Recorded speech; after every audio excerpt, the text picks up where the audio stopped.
अस्सलामु अलैकुम वरहमतुल्लाहि व ताला बरकातुहू। आज मैं कमेंट पढ़ूंगा। बहुत सारे अहबाब, बहुत सारे दोस्तों ने कमेंट किया है और मैं इतना मसरूफ़ था कि मैं कमेंट नहीं पढ़ पा रहा था।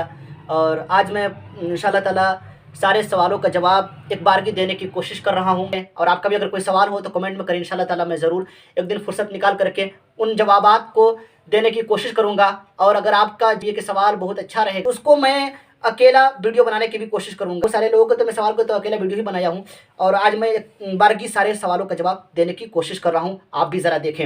जाहिद भाई ने एक सवाल किया है कि गोबर से घर की लिपाई करना कैसा है। बहुत सारे लोग ये होते हैं ना कि गोबर वगैरह से घर और आंगन की लिपाई करते हैं, उस तरीके से उसको मिट्टी में मिला करके भी लिपाई करते हैं। तो ये करना कैसा है।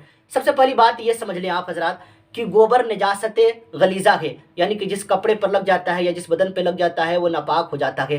तो ज़रा सोचे तो सही कि ये नजासत वाली चीज़ को अपने आंगन में हम जीनत के तौर पर सजाते हैं और लिपते हैं। बहुत सारे लोगों का ये ख्याल होता है कि गोबर से घर लिपने से ये होता है कि घर पाक हो जाता है। नहीं, घर बल्कि और नापाक हो जाता है। अल्लाह के रसूल सल्लल्लाहु अलैहि वसल्लम ने इरशाद फरमाया कि जहाँ पे नजासत वाली चीज़ होती है वहाँ रहमत के फरिश्ते नहीं आते हैं।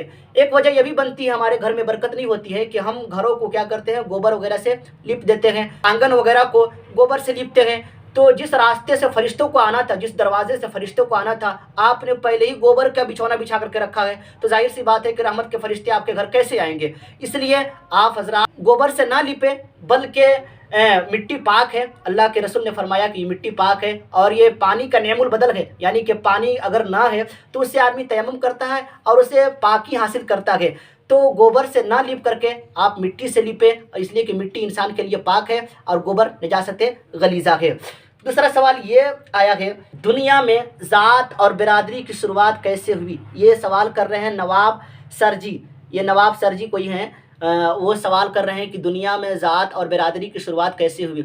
सबसे पहली बात यह है कि ये ज़ात और बिरादरी जो है ना, खान, शेख और मंसूरी, अंसारी, इस तरीके से बहुत सारे लोग एक तरीके से अपना एक दिखाते हैं कि हम खान हैं, हम मंसूरी हैं, हम अंसारी हैं, हम सैयद हैं। इस तरीके से बहुत सारे लोगों का ये नज़रिया होता है। तो याद रखिए ये सब ज़ात बिरादरी का जो मसला है ना, वो ज़माने जाहिलियत का एक तरीके से बहुत ज़्यादा रिवाज था। करीम सल्लल्लाहु अलैहि वसल्लम ने इरशाद फरमाया कि कोई अरबी किसी अजमी पर कोई फजीलत हासिल नहीं, किसी अरबी को किसी अजमी पर कोई फजीलत हासिल नहीं है, और किसी अरबी को किसी अजमी पर कोई फजीलत हासिल नहीं है। किसी काले को किसी गोरे पर कोई फजीलत हासिल नहीं है, किसी गोरे को किसी काले पर कोई फजीलत हासिल नहीं है। हुजूर ने फरमाया इल्ला बित्तक़वा, अगर कोई तक़वा और तहारत में सबसे आगे है तो वो सबसे बड़ा मकाम का हामिल है। जाहिर सी बात है कि हुजूर ने फरमाया, और हुजूर के आने से पहले बहुत सारे लोग ये थे ना कि ज़ात और बिरादरी में मुब्तला थे। आप ज़रा सोचें तो सही कि ईमान नाम ही है कि ज़ात और बिरादरी को फ़र्क ना करना। आज हमने ज़ात और बिरादरी के नाम पर बड़े तफरके किए हैं। ऐसा नहीं करना चाहिए, बल्कि सारे मुसलमान हैं, सारे ईमान वाले हैं, यह अक़ीदा रखना चाहिए। चाहे वो काला हो, चाहे गोरा हो, चाहे मंसूरी हो, चाहे पैठान हो, चाहे खान हो, चाहे अंसारी हो, ये सारे आपस में भाई हैं। हमें कोई एक तरीके से तमीज़ नहीं करनी चाहिए कि वो खान है तो हम उसके साथ गलत व्यवहार करेंगे, वो अंसारी है तो उसके साथ हम अच्छा सलूक करेंगे, वो सैयद है तो ये सैयदों की अदब तो माशाल्लाह अच्छी बात है, सैयदों की अदब करनी चाहिए। लेकिन ये एक तरीके से बिहेव करना कि हम सैयद हैं तो हम तुम्हारे यहाँ नहीं जाएंगे, हम तुम्हारे यहाँ नहीं खाएंगे, ये गलत चीज़ें हैं और ज़ात बिरादरी का मसला नहीं है। आका ने फरमाया कि अगर जो मोमिन होगा वही सबसे बेहतरीन मुसलमान है। जनाब साहिल साहब ने ये सवाल किया है कि सिगरेट पीने से नमाज कबूल होती है या नहीं।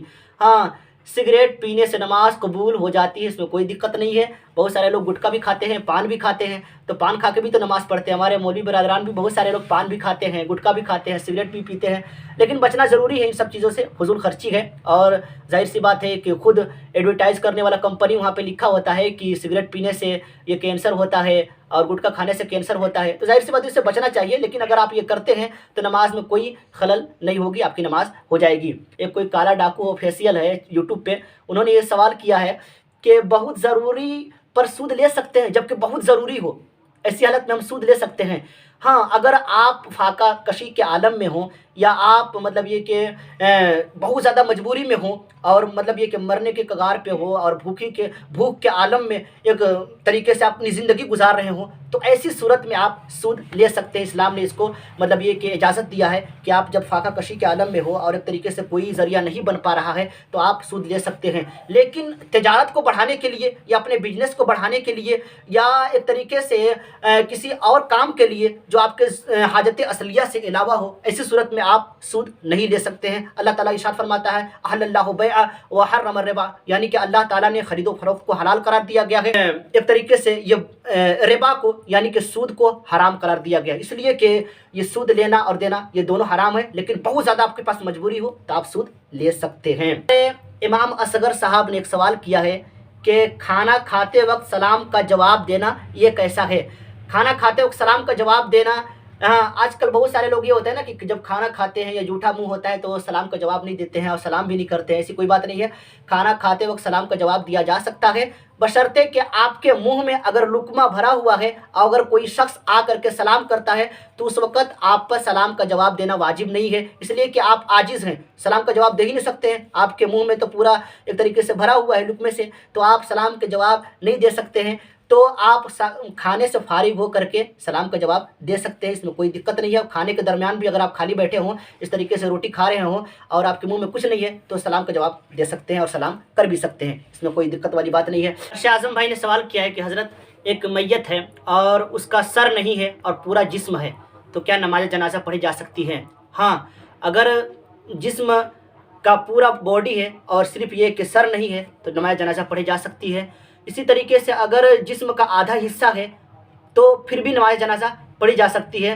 नमाज जनाजा उस वक़्त नहीं पढ़ी जाएगी जबकि जिस्म का मतलब ये कि आधा से भी कम हिस्सा बचा हो, तो उस वक़्त नमाज जनाजा नहीं पढ़ी जाएगी, बल्कि ऐसे ही गुस्ल करके उसे दफन कर दिया जाएगा। लेकिन अगर पूरा ये कि गर्दन तक उसका बॉडी मौजूद हो और सर नहीं है तो उसकी नमाज जनाजा पढ़ी जा सकती है। मान भाई ने सवाल किया है कि हज़रत मेरा नाम सलमान है और मेरा सवाल ये है कि किसी लड़की के साथ बात करना ये कैसा है?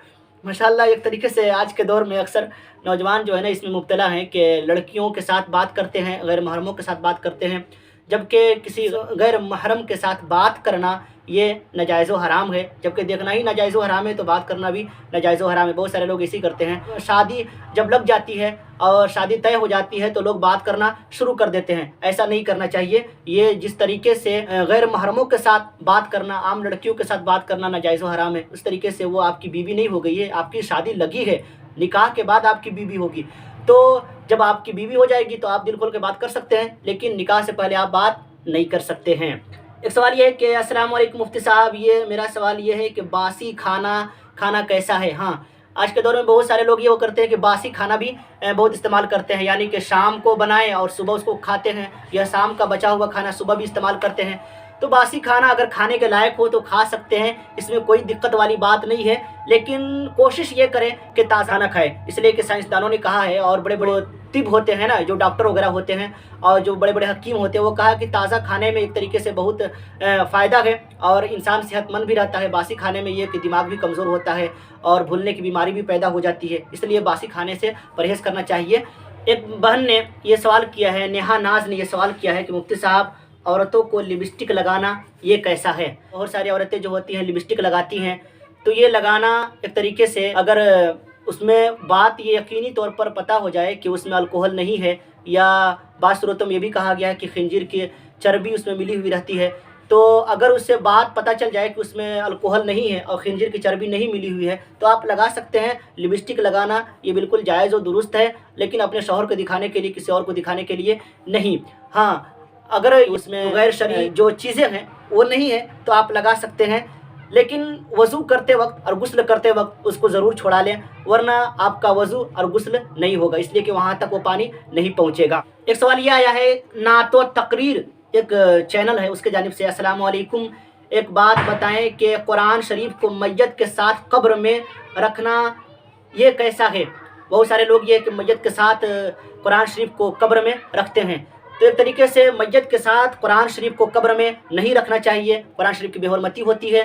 जाहिर सी बात है कि कुरान शरीफ एक मुअज़्ज़ज़ किताब है और मोहतरम किताब है। उसको अलमारी वगैरह में या हम जुज़दान वगैरह में बड़ी एहतराम के साथ रखते हैं। और आप जब मैयत के साथ कब्र में रख देंगे तो बारिश के दिनों में ये होता है कि कब्र ये कि धंस जाती है। तो एक किसी का अगर पैर पड़ने का खदशा है या कुरान को मतलब ये कि बेहुरमती होने का खदशा है। और कुरान शरीफ रखते क्यों है? पूरी ज़िंदगी तो उसने कुरान खोला भी नहीं, न कुरान पढ़ा, लेकिन जब मरते वक्त उसको मतलब ये कि आप साथ में रखते हैं तो उसका फ़ायदा क्या होगा? एक तरीके से ये ज़ाय करने वाली चीज़ है। कुरान शरीफ को मैयत के साथ नहीं रखना चाहिए, कुरान की बेहुरमती होती है। शमीम भाई ने ये सवाल किया है कि मुफ्ती साहब आदमी नापाक कब कब होता है? हाँ, ये भी बहुत अच्छा सवाल है, आदमी नापाक कब होता है? तो नापाक की बहुत सारी सूरतें हैं, लेकिन 2-3 सूरत बताता हूँ। जब इंसान अपनी बीवी से मिलता है और मुबाशरत करता है तो नापाक हो जाता है।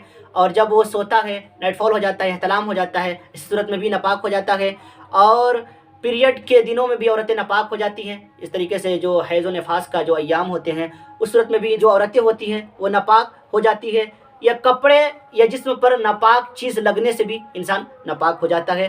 तो ये नापाकी और पाकी का बड़ा मसला होता है, इसलिए आप हजरात भी अगर ऐसे उमूर में मुब्तला हों तो इसको ना करें। लातेहार ब्लॉग की तरफ से ये एक सवाल किया गया है कि शब बारात में लोग कब्र पर जा कर के अगरबत्ती या मोमबत्ती वगैरह जलाते हैं, ये करना कैसा है? हाँ, शब बारात के दिन बहुत सारे लोग या ऐसे भी बहुत सारे लोग ये करते हैं कि कब्र के पास जा कर के या कब्र के ऊपर अगरबत्ती वगैरह लगाते हैं। याद रखें कि आला हज़रत इमाम मोहम्मद रज़ा फ़ाज़िल बरेलवी ने इरशाद फरमाया है कि कब्रों को एक तरीके से आग से महफूज रखो और कब्रों के पास जो है ना अगरबत्ती या मोमबत्ती या जितनी भी आग वाली चीज़ है वहाँ पे नहीं लगाना चाहिए, मुर्दों को तकलीफ़ होती है। तो हम फातिहा पढ़ने जाते हैं कि मुर्दों को तकलीफ़ पहुँचाने जाते हैं। हाँ, अगरबत्ती लगाना ही है, ये खुशबू के लिए लगाना है तो कब्रिस्तान से बाहर लगाएं या वहाँ पे लगाएं जहाँ पे कब्र मौजूद ना हो, लेकिन कब्रों के ऊपर मोमबत्ती या अगरबत्ती लगाना नहीं चाहिए। आग से मुर्दे को बहुत ज़्यादा तकलीफ़ होती है। अगर किसी मुर्दे को एक तरीके से कब्र में अज़ाब हो रहा है तो आप एक तरीके से क्या है कि आग में घी छिड़कने का काम कर रहे हैं, इसलिए कि कब्र के पास मोमबत्ती या अगरबत्ती लगाना नहीं चाहिए। अगर आपका भी कोई सवाल हो तो हमारे यूट्यूब के कमेंट बॉक्स में सवाल करें, इंशाअल्लाह ताला मैं आपके सवालों के जवाब देने की ज़रूर कोशिश करूँगा। और उम्मीद करता हूँ जो लोग हमारे चैनल पर नए हैं मैं उनसे गुजारिश कर रहा हूँ कि आप हमारे चैनल को ज़रूर सब्सक्राइब कर दें और शेयर करने की भी ज़रूर कोशिश करें, इसलिए कि अगर आप एक शेयर करते हैं और कोई लोग आपके उन शेयर करने की वजह से इन बातों पे अमल करता है तो हमें भी सवाब मिलेगा, आपको भी सवाब मिलेगा, जो लोग अमल कर रहे हैं उनका भी सवाब मिलेगा और उनका भी बेड़ा पार हो जाएगा। इसलिए आप हजरात हमारे इन काम में ज़रूर मदद करें और हमारे चैनल को ज़रूर सब्सक्राइब करें। जज़ाकल्लाहु खैरन।